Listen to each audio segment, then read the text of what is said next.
चूमेले रोजाना हो तो मान ले बियाह के पाती कि मान ले बियाह के पाती आहै पगली दिखावे अगरबत्ती तब बनल चाहतिया शेरी मवाती पगली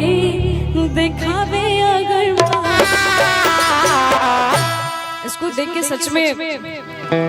आप लोग बताइए सुंदर तो है ना कि लगता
पूजा कर लेके धूप बाती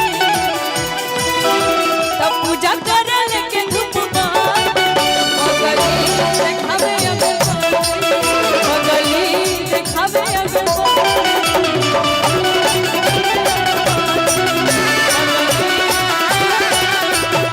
लेकिन हाँ अब मुझे अपना मेरा स्किल दिखाइए। एक जनी के नया नया गाना भइल